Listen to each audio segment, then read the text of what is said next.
ओम नमो भगवते वासुदेवाय।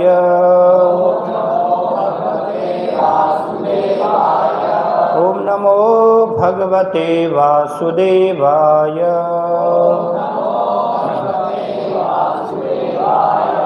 ओम नमो भगवते वासुदेवाय।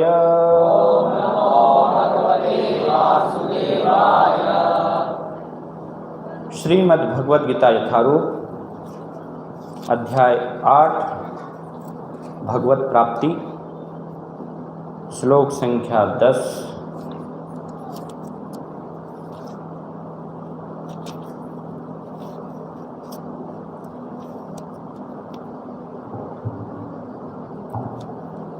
प्रयाण काले मनसा चलेन भक्त्या युक्तो योगबलेन चैव भवोर्मध्ये प्राणमावेश सम्यक् स तं परं पुरुषमुपेति दिव्यम्। प्रयाण काले मनसा चलेन भक्त्या युक्तो योगबलेन चैव भ्रवोर्मध्ये प्राणमावेश सम्यक् स तं परं पुरुषमुपेति दिव्यम्। प्रयाण काले मृत्यु के समय मनसा मन से अचलेन अचल भक्त्या भक्ति से युक्तः लगा हुआ योग बलेन योग शक्ति के द्वारा च भी एव निश्चय ही भ्रवोः दोनों भौहों के मध्य में प्राणम प्राण को आवेश्य स्थापित करें सम्यक पूर्णतया सह वह तम उस परम दिव्य पुरुषम भगवान को उपेति प्राप्त करता है दिव्यम दिव्य भगवत धाम को। अनुवाद तथा तात्पर्य श्री श्रीमद् अभय चरणारविंद भक्ति वेदांत स्वामी श्रील प्रभुपाद के द्वारा। मृत्यु के समय जो व्यक्ति अपने प्राण को भौहों के मध्य स्थित कर लेता है और योग शक्ति के द्वारा अविचलित मन से पूर्ण भक्ति के साथ परमेश्वर के स्मरण में अपने को लगाता है, वह निश्चित रूप से भगवान को प्राप्त होता है। तात्पर्य इस श्लोक में स्पष्ट किया गया है कि मृत्यु के समय मन को भगवान की भक्ति में स्थिर करना चाहिए। जो लोग योगाभ्यास करते हैं उनके लिए संस्तुति की गई है कि वे प्राण को भौहों के मध्य आज्ञा चक्र में ले आएं। यहाँ पर सठ चोक चक्र के अभ्यास का प्रस्ताव है जिसमें 6 चक्रों पर ध्यान लगाया जाता है, परंतु निरंतर कृष्ण भावनामृत में लीन रहने के कारण शुद्ध भक्त भगवत कृपा से मृत्यु के समय योगाभ्यास के बिना भगवान का स्मरण कर सकता है। इसकी व्याख्या 14वें श्लोक में की गई है। इस श्लोक में योग बलेन शब्द का विशिष्ट प्रयोग महत्वपूर्ण है, क्योंकि योग के अभाव में चाहे वह सठ चक्र योग हो या भक्ति योग, मनुष्य कभी भी मृत्यु के समय इस दिव्य अवस्था भाव को प्राप्त नहीं होता। कोई भी मृत्यु के समय परमेश्वर का सहसा स्मरण नहीं कर पाता। उसे किसी न किसी योग का, विशेषतया भक्ति योग का अभ्यास होना चाहिए। चूँकि मृत्यु के समय मनुष्य का मन अत्यधिक विचलित रहता है, अतः अपने जीवन में मनुष्य को योग के माध्यम से अध्यात्म का अभ्यास करना चाहिए। ओम अज्ञानतिमिरान्धस्य ज्ञानञ्जनशलाकया चक्षुर्मिलितमेन तस्मै श्रीगुरुवे नमः। श्रीचैतन्यमनोभीष्टं स्थापितमेन भूतले स्वयं रूपकदा मह्यं ददाति स्वपदान्तिकं वन्देऽहं श्रीगुरो श्रीयुतपदकमलं श्रीगुरुन् वैष्णवांश्च श्रीरूपं साग्रजातं सहगण रघुनाथान्वितं तं सजीवं साद्वैतं सावधूतं परिजनसहितं कृष्णचैतन्यदेवं श्रीराधा कृष्णपादान् सहगण ललिता श्रीविशाखान्वितांश्च। जय श्री कृष्ण चैतन्य प्रभु नित्यानंद श्री अद्वैत गदाधर श्रीवासादि गौर भक्तवृंद। हरे कृष्णा कृष्णा कृष्णा हरे हरे, हरे राम राम राम हरे हरे। हरे कृष्णा।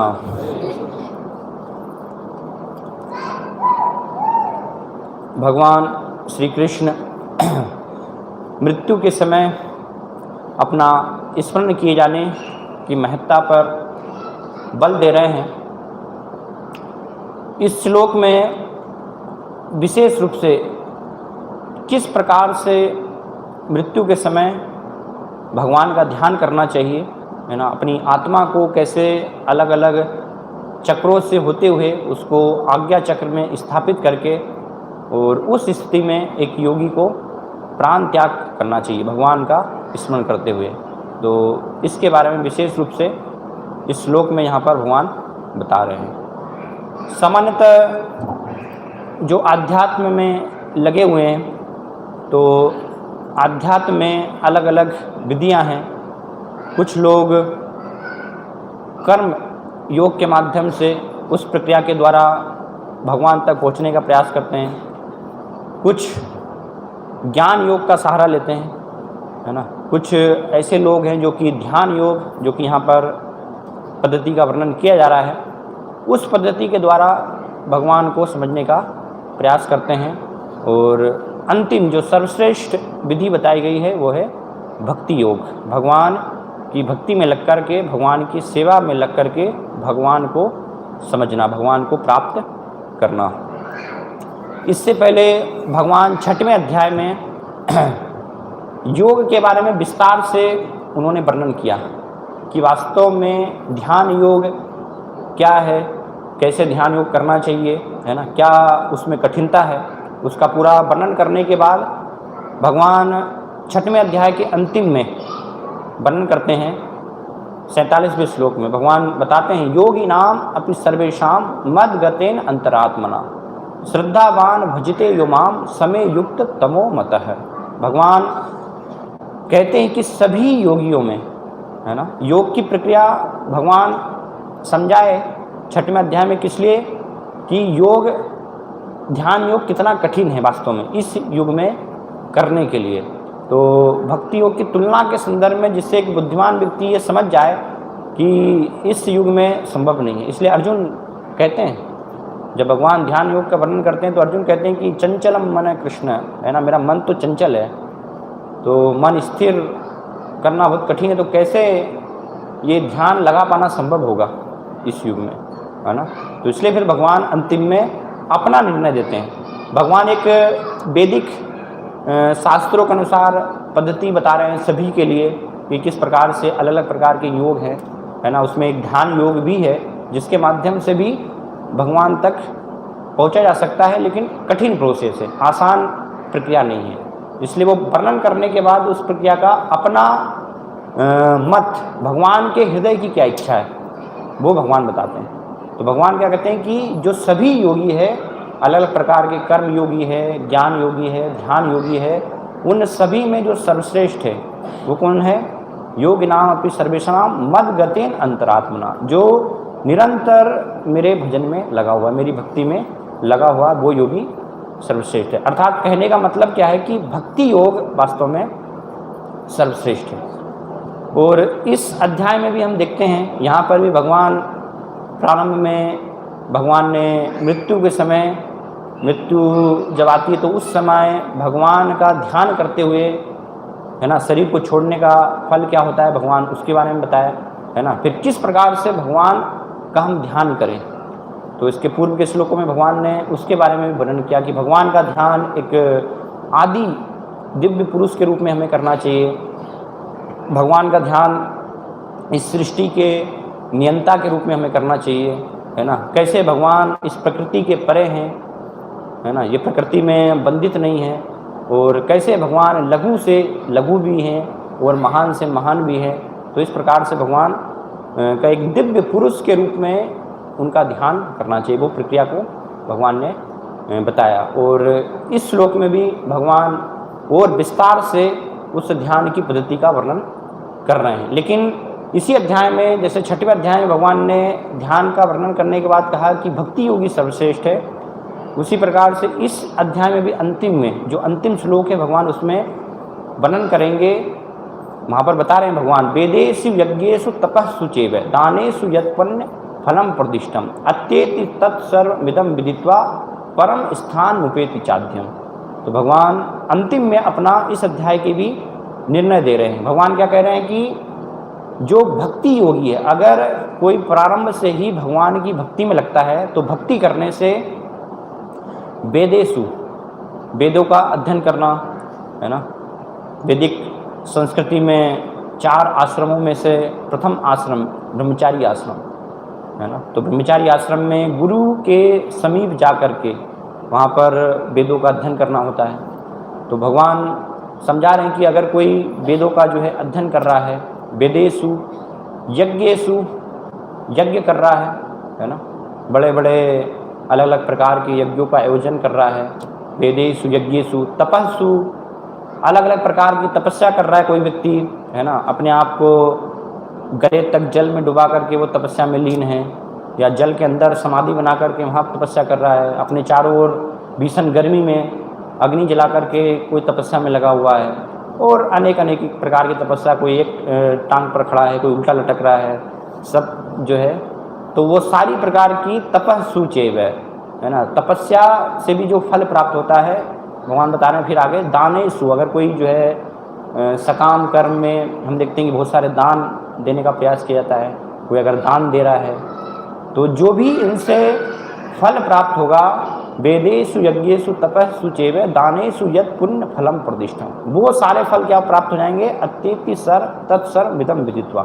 भगवान की भक्ति में लगने से ऑलरेडी है ना एक भक्त को अपने आप ये सारे फल प्राप्त हो जाएंगे। भक्ति में सब कुछ ये सम्मिलित है। अलग से एक भक्त को यज्ञ करना, ध्यान करना है ना, कुछ दान देना, बड़े बड़े स्तर पर तपस्या करना, वो सब आवश्यकता नहीं रह जाती। उसको केवल भक्ति के जो अंग हैं, भक्ति की जो विधि विधान है, उन्हीं का एकमात्र पालन करना होता है। उसका फल क्या होता है, परम स्थान उपेति चाध्यम।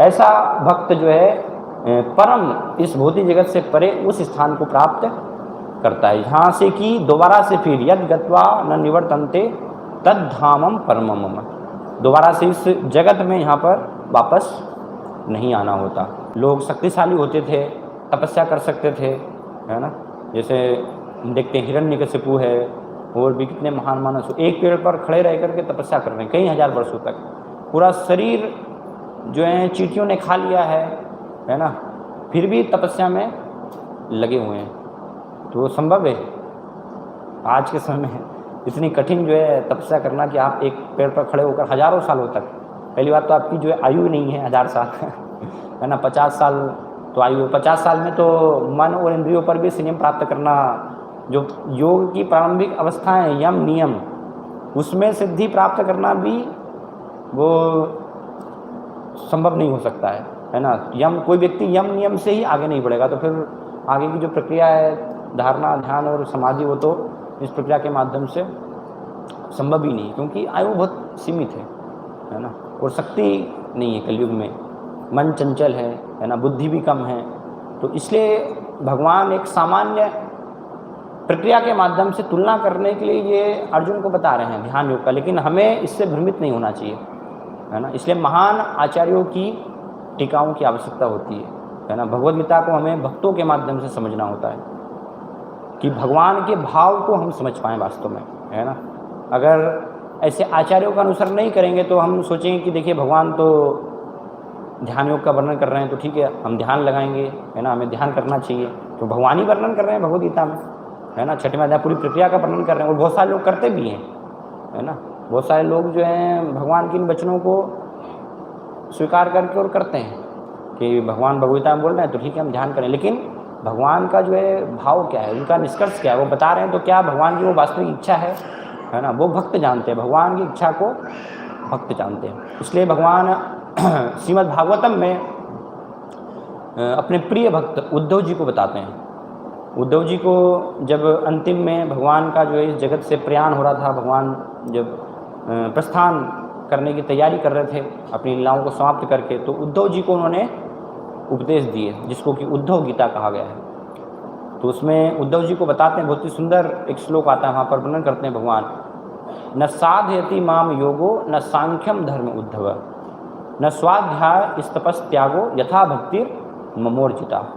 भगवान कहते हैं कि मुझे अगर कोई प्राप्त करने का प्रयास कर रहा है तो मुझे प्राप्त करना, न साधयति माम योगो, योग के माध्यम से जो है मेरी साधना संभव नहीं है, मेरी प्राप्ति संभव नहीं है। न साधयति माम योगो न सांख्यम धर्म उद्धव है, ज्ञानी जन सांख्य के माध्यम से है ना नेति ज्ञान योग ज्ञान में वो लगने का प्रयास करते हैं, उसके माध्यम से भी संभव नहीं है। न सांख्यम धर्म उद्धव है, न स्वाध्याय है ना, स्वाध्याय करना अर्थात वेदों का अध्ययन करना है ना, शास्त्रों का अध्ययन करना, उपनिषदों का अध्ययन करना, तो ये सब अध्ययन करके भी भगवान को समझना कठिन है। बल्कि अगर कोई करेगा तो और भ्रमित हो जाएगा है ना, वेदों का अध्ययन करने से और भ्रमित हो जाएगा। इसको ब्रह्मा जी भी बता रहे हैं भागवतम में कि वेदों के द्वारा जानना बहुत कठिन है, वेदेषु दुर्लभम। ब्रह्मा जी कहते हैं कि अगर कोई सोचता है कि आपको वो वेद अध्ययन करने के माध्यम से जान सकता है तो वो दुर्लभ है। क्यों ब्रह्मा जी बोल रहे हैं? क्योंकि ब्रह्मा जी ने स्वयं जो है 3 बार वेदों का अध्ययन किया है ना। बुद्धिमान सबसे जीव है, प्राणी है इस सृष्टि के ब्रह्मा जी, पूरा शरीर उनका बुद्धि से बना हुआ है, और 3 बार पूरा जो है शुरुआत से लेकर के अंतिम तक ब्रह्मा जी ने वेदों का अध्ययन किया। ऐसा नहीं कि आगे उन्होंने अध्ययन किया तो पीछे का सब जो है गायब हो गया, भूल गए वो। ब्रह्मा जी को सारे वेदों में कहाँ पर क्या है सब कुछ उनको पता है। वेद ही ब्रह्मा जी के 4 मुखों से प्रकट होते हैं है ना, तो जिनके माध्यम से, जिनके मुखों से वेद ही प्रकट हो रहे हैं, वो ब्रह्मा जी क्या कह रहे हैं, वेदेषु दुर्लभम, आपको जो है वेदों के द्वारा नहीं समझा जा सकता। और वही उद्धव जी को भगवान अपना मत बता रहे हैं है ना, कि वेदों के द्वारा जानना संभव नहीं। स्वाध्याय न स्वाध्याय इस तपस त्यागो, और त्याग करने से है ना, त्याग करने से भी जो है नहीं जाना जा सकता। कोई सोचे कि नहीं सब कुछ मैं त्याग कर दूंगा, छोड़ दूंगा है ना, कुछ भी मैं नहीं रखूंगा।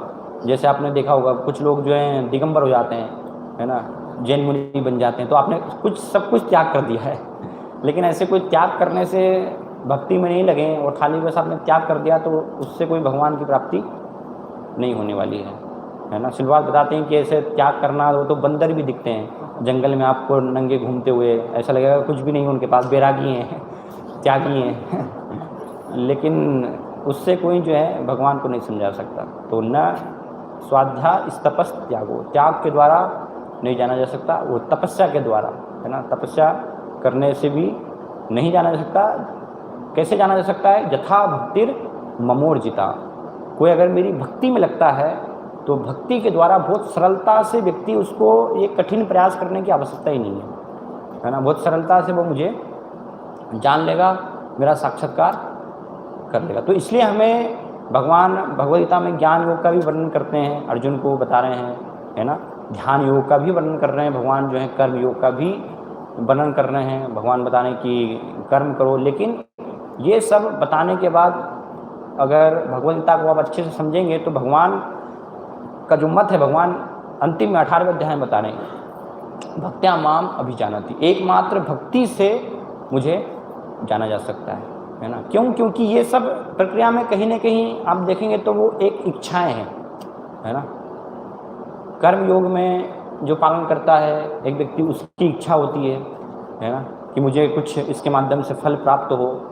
ज्ञानियों की इच्छा है, ज्ञानियों की इच्छा क्या है कि भगवान में हम लीन हो जाएं है ना, मुक्ति हमें प्राप्त हो जाए। तो मुक्ति की इच्छा करना वो भी एक इच्छा बताई गई।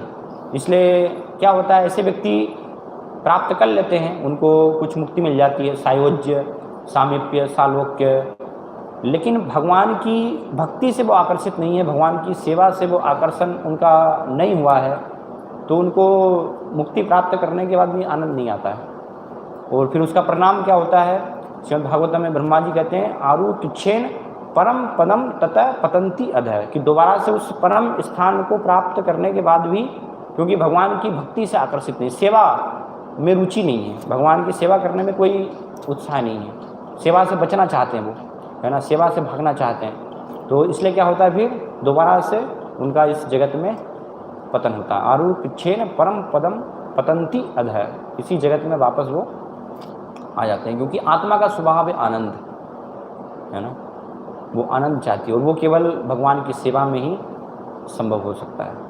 तो इसलिए ज्ञानी योगी प्रयास करने पर भी, वो पहुँचने पर भी उनको आनंद नहीं मिल पाता और दोबारा से फिर इस जगत में यहाँ पर उनको आना होता है। तो इच्छा है ज्ञानियों की, जो एक इच्छा है मुक्ति प्राप्त करने की, योगी जनों की भी इच्छा होती है ना, क्योंकि योग में उसका जो फल है प्राप्त होने से पहले, अगर कोई ये सातों चक्रों को जागृत कर भी ले तो उसका परिणाम सबसे पहले क्या होगा कि उसके माध्यम से बहुत सारी सिद्धियां प्राप्त होंगी आपको, जो है अनिमा लघिमा इसिता वसिता, है ना, प्रकाम्या काम वसाइता, आप छोटे से छोटे हो जाएंगे, बड़े से बड़े हो सकते हैं, है ना, हवा में आप जो है चल सकते हैं, पानी पर चल सकते हैं, ऐसी सब सिद्धि मिल जाएगी आपको, है ना। किसी को बस में कर सकते हैं, सारे लोगों को, है ना, उनके मन को अपने बस में कर सकते हैं। तो ये सारी सिद्धियां जो हैं प्राप्त होती है। तो अधिकतर तो योगी क्या है, ये सब सिद्धियों में ही फंस जाते हैं। वो सोचते हैं कि यही योग का बस परिणाम है ना। और योग का जो उद्देश्य था भगवान को प्राप्त करना, वो तो भूल ही जाते हैं। लेकिन ये सिद्धियों का क्या मूल्य है ना, जन्म मृत्यु के चक्र में, मृत्यु के बाद सारी सिद्धियां जो हैं समाप्त हो जाएंगी, दोबारा से फिर आपको जन्म मृत्यु के चक्र में आना होगा, है ना। शिलुपाद एक कथा बताते थे कि एक बार एक गांव से एक व्यक्ति जो है हिमालय में ध्यान करने के लिए चला गया और बहुत समय तक उसने ध्यान किया। वो ध्यान करने के बाद उसको सिद्धि प्राप्त हुई। क्या सिद्धि प्राप्त हुई? पानी पर चलने की पानी पर वो चल सकता था वो सिद्धि के माध्यम से। तो हम आकर्षित हो जाएंगे ना कि देखो कितना ये तो चमत्कारिक है। सामान्य जनता तो बस यही है ना, चमत्कार को नमस्कार करती है उनको तो कुछ चमत्कार बस दिख जाए, थोड़ा सा ना जादू दिख जाए। तो वो आया अपने गांव, है ना, और उसकी इच्छा थी कि मैं दिखाऊं कि देखो मैंने क्या जो है प्राप्त किया है। तो गांव में आया और सबको जो है बोलने लगा, दिखाने लगा कि देखिए इतने वर्षों के बाद मैंने ये सिद्धि प्राप्त की है। तो क्या सिद्धि प्राप्त की है? बोले पानी पर मैं चल सकता हूँ। तो उसने दिखाया भी पानी पर चलकर, है ना। तो उसी गांव में एक बुद्धिमान जीव था, उसने कहा कि ये तुम्हारी सिद्धि का क्या मूल्य है ना, ये दो आने की सिद्धि है ना। इतना समय तुमने जो है अपने जीवन का खराब कर दिया और उससे पानी पर चलने के लिए बस ये सिद्धि प्राप्त हुई, जो कि कार्य मैं एक नाव वाले को 2 आने दूंगा और नदी पार कर लूँगा, है ना। तो जो कार्य आसानी से 2 पैसे में जो कार्य हो रहा है, उसके लिए इतना कठिन श्रम करके हिमालय में जो है क्लेश लेना, और ये सब क्या मूल्य उसका कोई वास्तव में महत्व नहीं है। तो ये ध्यान योगी के साथ होता है।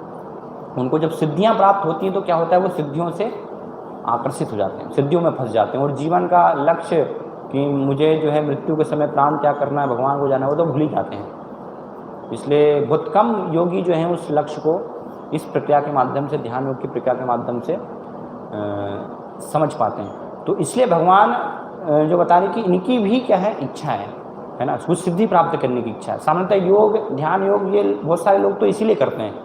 हिमालय में आप जाएंगे तो वो सब आप देखेंगे कुंभ मेले के समय, है ना, फिर वो कुंभ मेले में प्रकट होते हैं, वहाँ पर सब अपनी जो है सिद्धियाँ दिखाते हैं।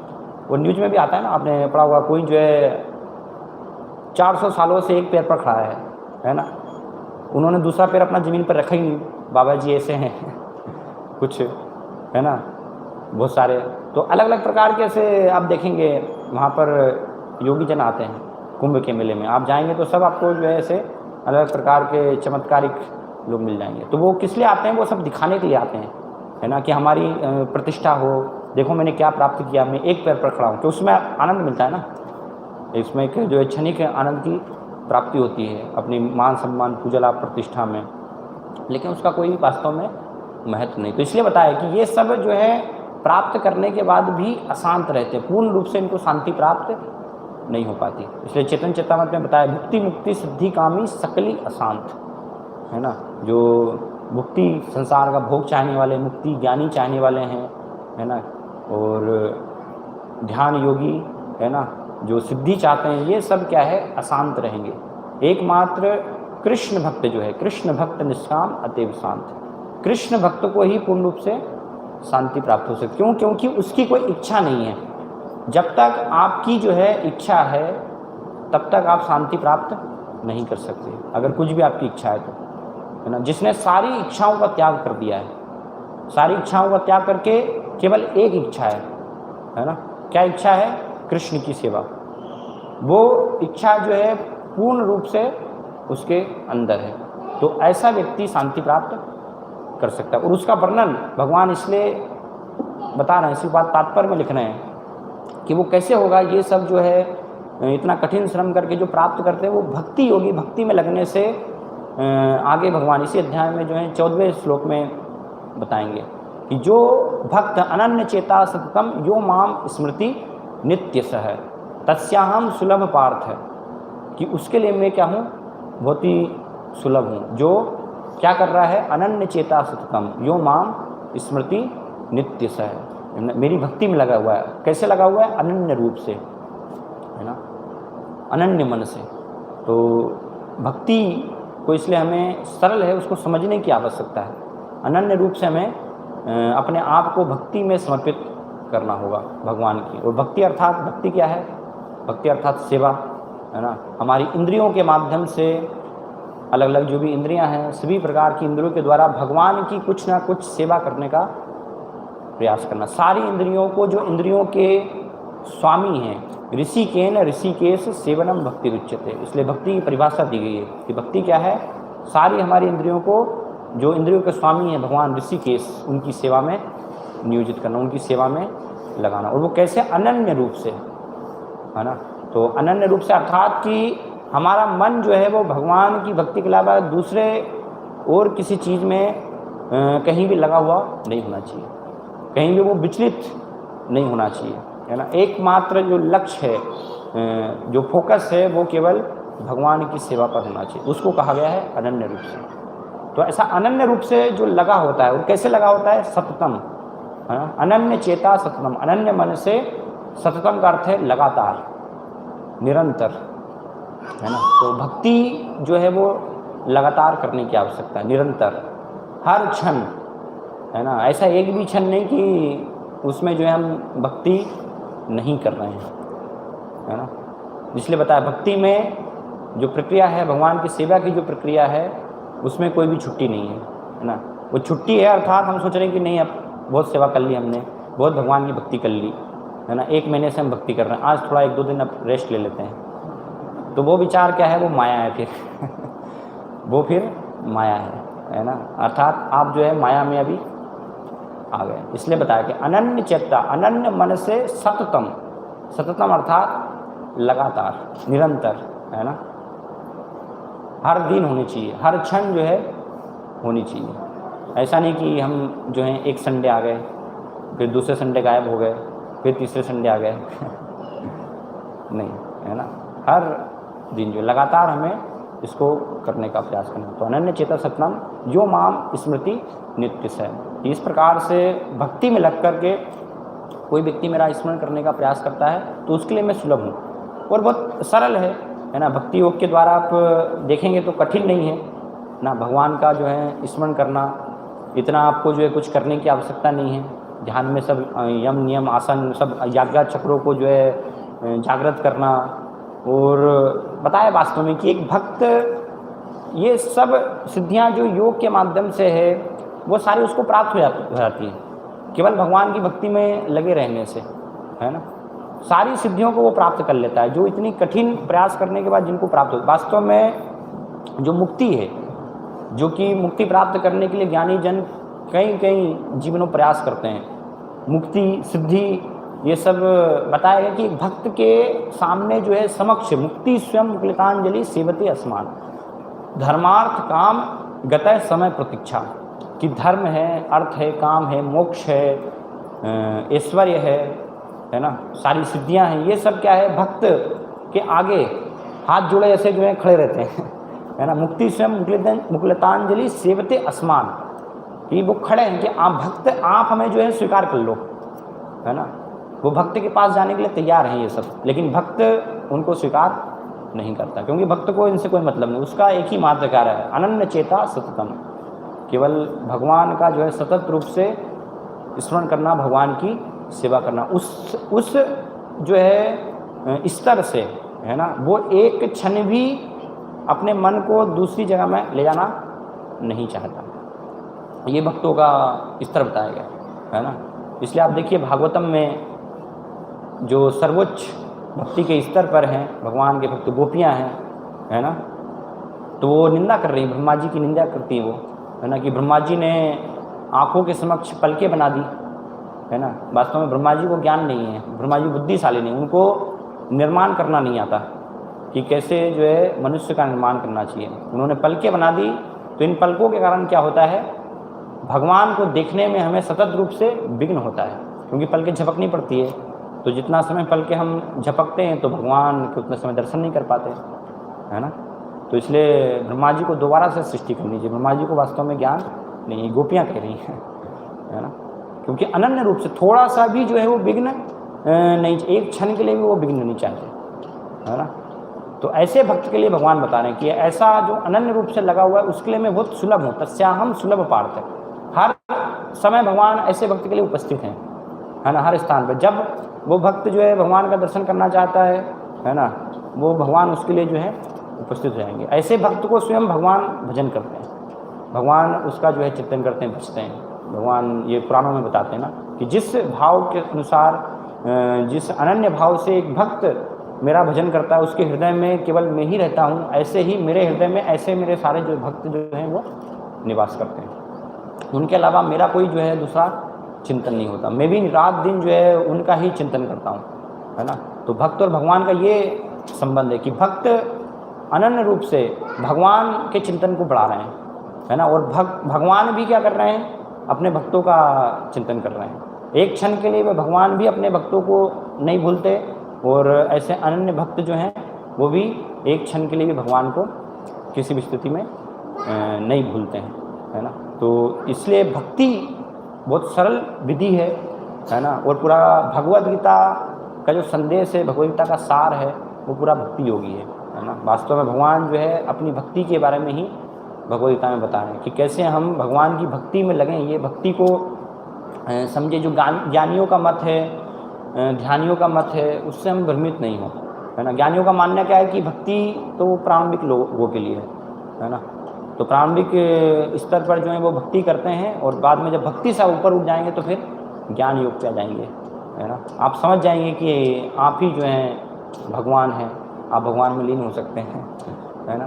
तो ऐसे जो इस मत से भ्रमित हो जाएंगे तो उन्हें फिर कभी भगवत प्राप्ति नहीं हो सकती, क्योंकि ये स्वयं भगवान मत दे रहे हैं, है ना। ये कोई किसी का विचार नहीं है कि कोई मैं अपना विचार दे रहा हूँ या किसी दूसरे ने जो है ये कोई विचार दिया है, नहीं।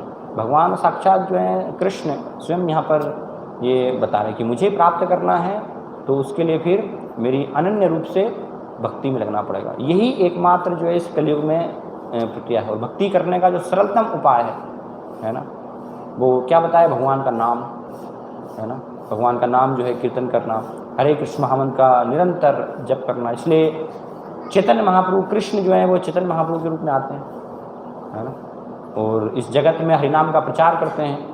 कीर्तनीय सदा हरि, चैतन्य महाप्रभु ने सिखाया हमें कि हर क्षण हर समय कैसे हमें भगवान के नाम का कीर्तन करना चाहिए, अपने आप को जो है भगवान के नाम का कीर्तन करने में लगाना चाहिए। तो ये प्रक्रिया के द्वारा हर एक व्यक्ति जो ज्ञान के माध्यम से आपको फल प्राप्त होगा, जो ध्यान के माध्यम से सिद्धियां प्राप्त होंगी, है ना, चक्रों को जागृत करना है, वो सब एक भक्ति योग हरिनाम करने से सब वो जागृत कर लेगा, है ना। आपके सारे चक्र जो हैं हरिनाम करने, हरे कृष्ण महामंत्र का जप करने से जागृत हो जाएंगे।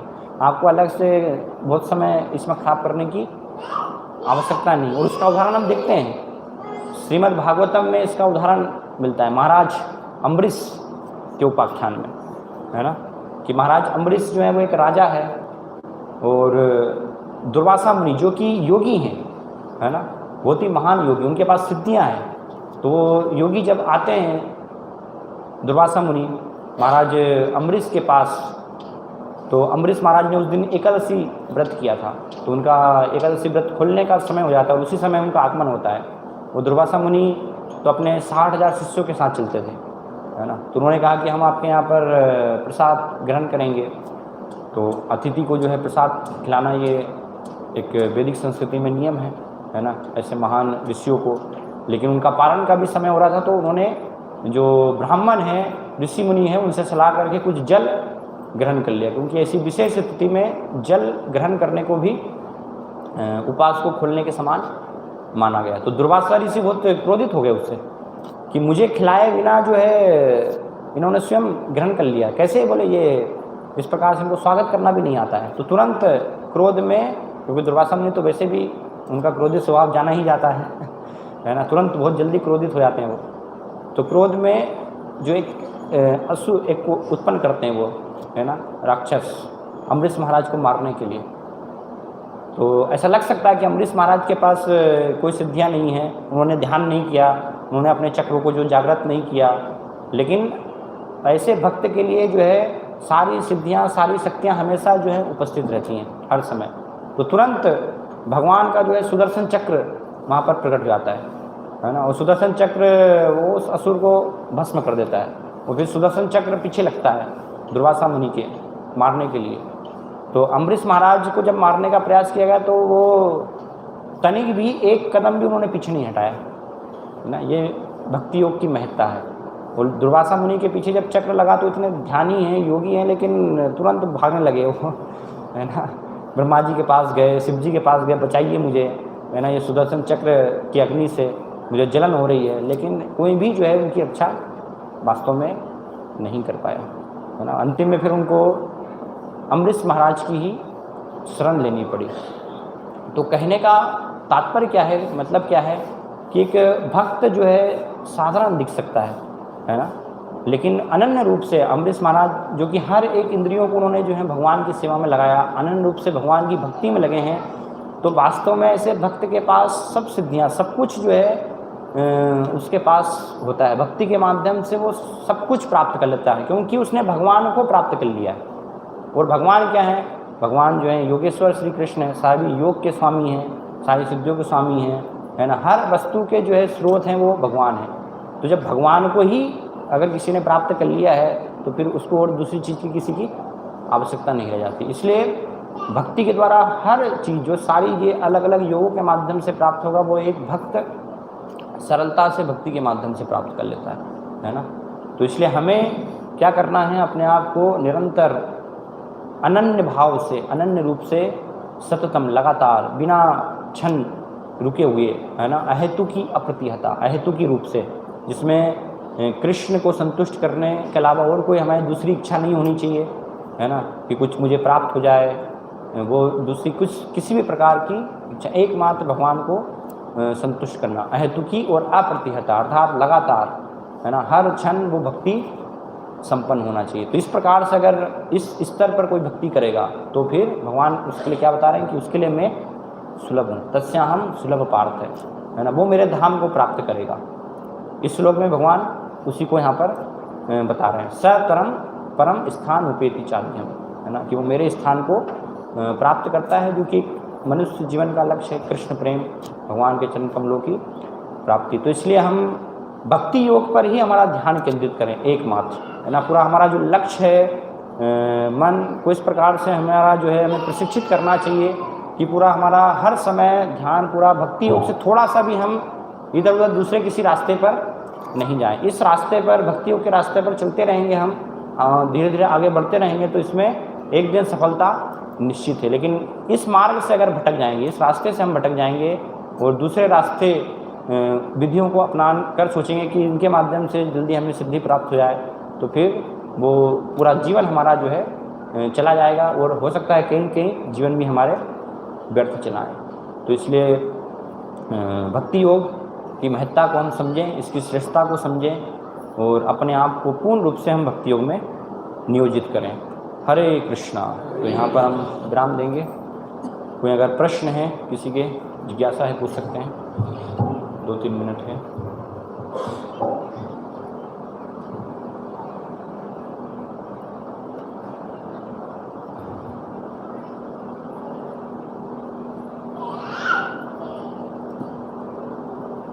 ठीक है, कोई प्रश्न नहीं है।